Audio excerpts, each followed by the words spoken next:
Imagine Rome, not the Rome of grand monuments and triumphant legions. Imagine a different city, a city shrouded in an unnatural silence. The year is 38 AD. The air, usually thick with the sounds of life, is heavy. It is still. The boisterous shouts of merchants in the forum are hushed. The cheerful chatter of children playing in the cobbled streets has vanished. Even the wind seems to hold its breath. This is a city gripped by a strange and terrifying new law. A law that targets not crime, not treason, but a fundamental human expression. A city where joy itself has been outlawed. The source of this creeping dread is the imperial palace. It sits on the Palatine Hill, looming over the silent metropolis. From within its marble halls, a decree has been issued.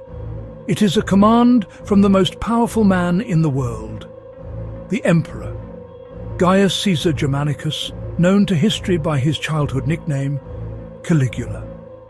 He is grieving. His sorrow is a black hole, pulling the entire city into its depths. His pain has become Rome's prison. No one is exempt from his mourning.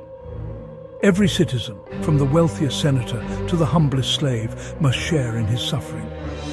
This is not a story of conquest or political intrigue. It is something far more chilling. It is the tale of an emperor who tried to command the human heart.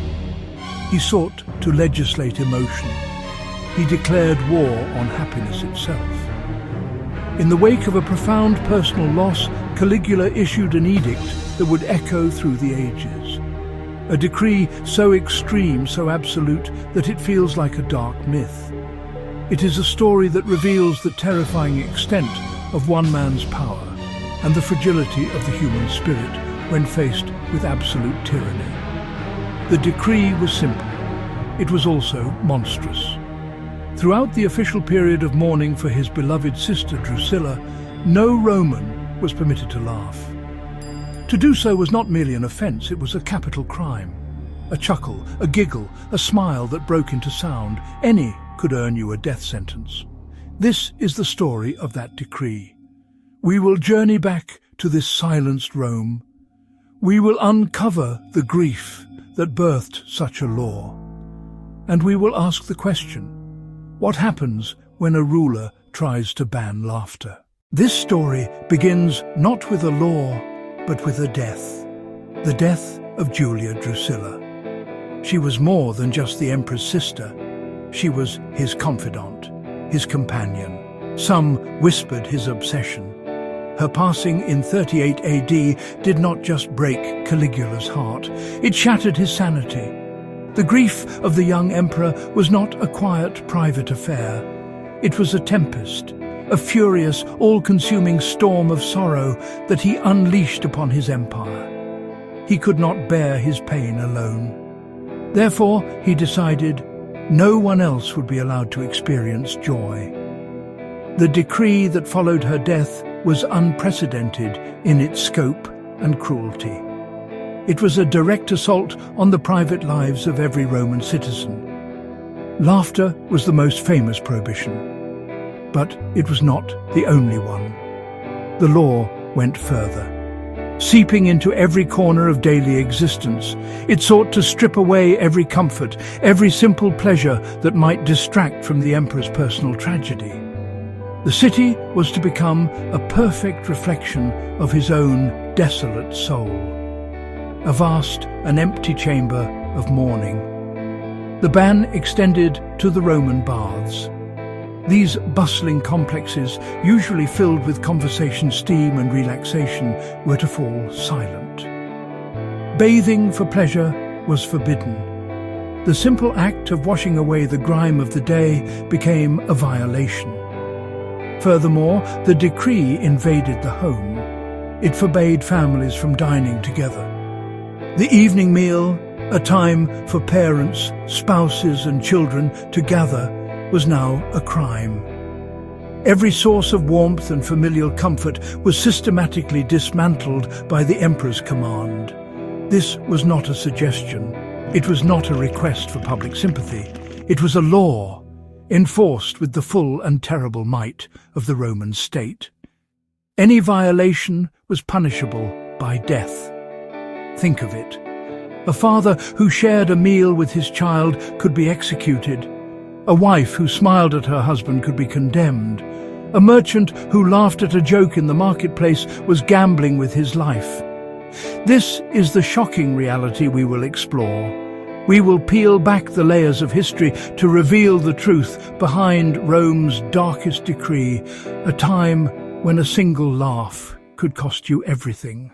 To understand the man who would ban laughter, we must first look at the boy. He was not born Caligula. That was a nickname given to him by the rugged soldiers of his father's legions on the German frontier.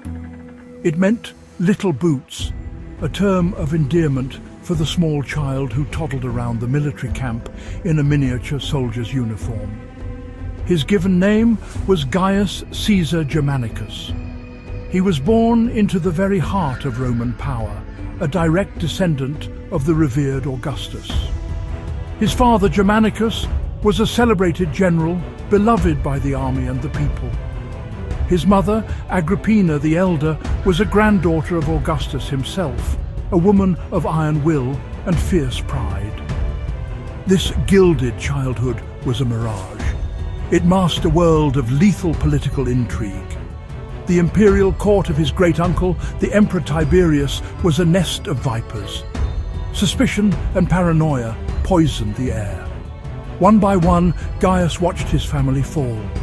His father died under mysterious circumstances in Syria, widely believed to have been poisoned. His mother and two older brothers were arrested, exiled, and eventually starved to death on the orders of Tiberius. The boy, Little Boots, was spared, but he learned a brutal lesson early. Power was everything.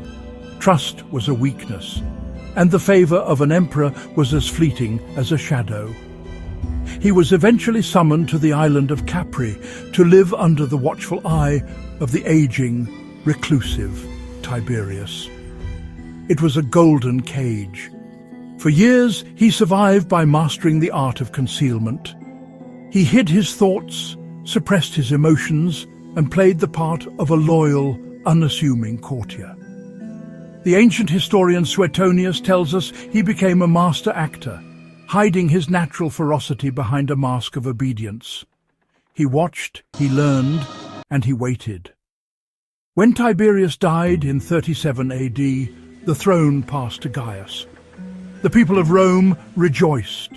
They saw in him the son of the beloved Germanicus, a promise of a new golden age.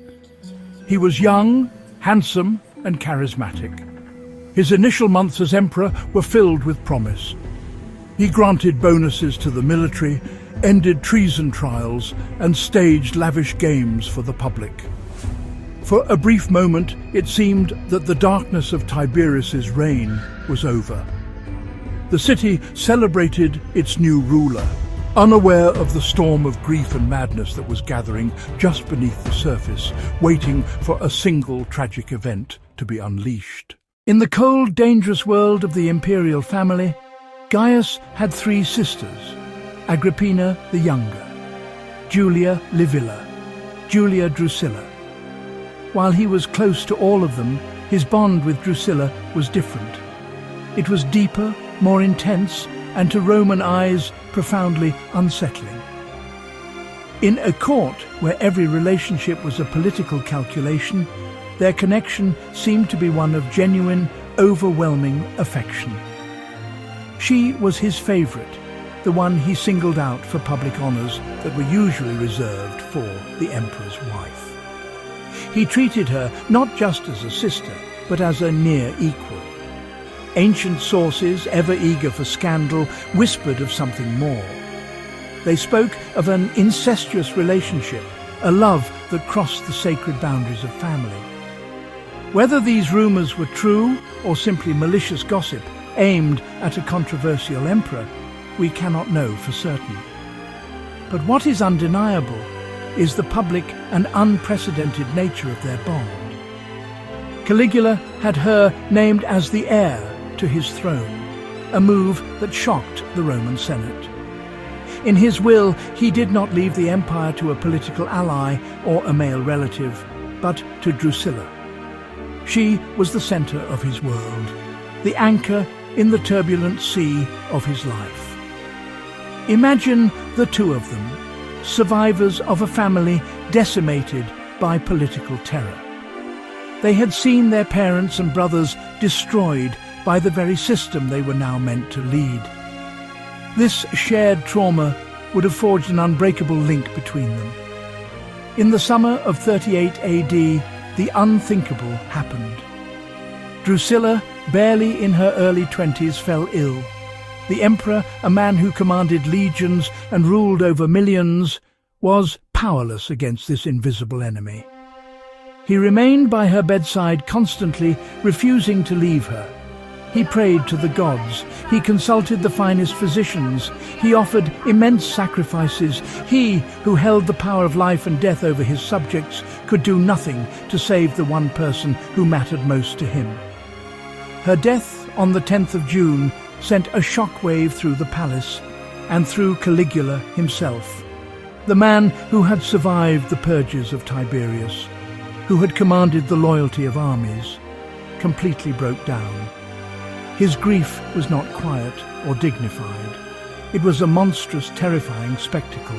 He commanded the Senate to deify her. She was to be worshipped as a goddess, Diva Drusilla. But it was not enough. So he ran. In a fit of despair that bordered on madness, Caligula fled his own capital. He journeyed through Campania, then crossed the sea to Sicily. He wandered aimlessly, a tormented soul seeking refuge from his own mind. This flight was a profound dereliction of duty. An emperor did not simply abandon his post. He was returning to Rome not as the hopeful young leader he had once been, but as a wounded tyrant. He was coming back with a plan to remake the entire city into a monument to his sorrow. The decree was coming. The announcement came without warning. Heralds were dispatched to every major public space in Rome. As the words of the decree echo through the square, a chill descends. It is a list of prohibitions, each one more invasive than the last. The words are clear, simple, and utterly terrifying. They are aimed at the private comforts of the soul. The herald's voice would have finished, but a deafening silence would have remained. The age of silence had begun. The first and most famous clause made laughter a capital offence. The law then moved from the sound of joy to the places of joy. It banned all bathing for pleasure. Next, the decree invaded the most sacred of Roman institutions, the family. The law made it a capital crime to dine with one's parents, spouse, or children. Each clause built upon the others. The law was designed to leave the Roman citizen utterly alone, isolated in a world stripped of warmth and connection. The law did not care if the laugh was one of pure mirth, bitter irony, or nervous relief. The sound itself was the crime. The decree sowed paranoia and suspicion, fraying the bonds of trust that hold a society together. The punishment was not a fine or a flogging. It was death. Trials, if any were held, must have been surreal spectacles. The accusation alone could be a death sentence. The immediate effect of the decree was a blanket of fear that smothered Rome. Life became a grim performance. The Roman home transformed from sanctuary into prison. A child's natural exuberance had to be constantly shushed. Even under the boot of tyranny, the human spirit is not so easily crushed. Satire was driven deep underground. In a city where joy was a capital crime, the simple, secret pursuit of happiness was the ultimate act of rebellion. The period of enforced mourning, however long it lasted, eventually came to an end. The decree was lifted. Rome was free to laugh again, but the sound would be different, more cautious, less carefree. But a law like this does not simply vanish without a trace. It leaves deep and lasting scars on the psyche of a people. In the final analysis, Caligula's ban on laughter was more than just a bizarre and cruel decree. It was the ultimate expression of a tyrant's deepest desire, the total control over the reality of others. He did not merely want his subjects to obey his laws, he wanted them to feel his feelings. Mary Beard, a modern scholar, notes this attempt to make spontaneous reactions obey imperial will. The story of the Silent City would be told and retold by historians like Suetonius and Dio Cassius, serving as a cautionary tale. The silenced Rome of 38 AD is a ghost that haunts our view of freedom. He could make laughter a crime, but he could not make it disappear from the heart. The decree, meant to show absolute control, instead revealed its limits. The first steps toward tyranny are often not marching armies, but the silencing of a single, joyful, beautifully human sound.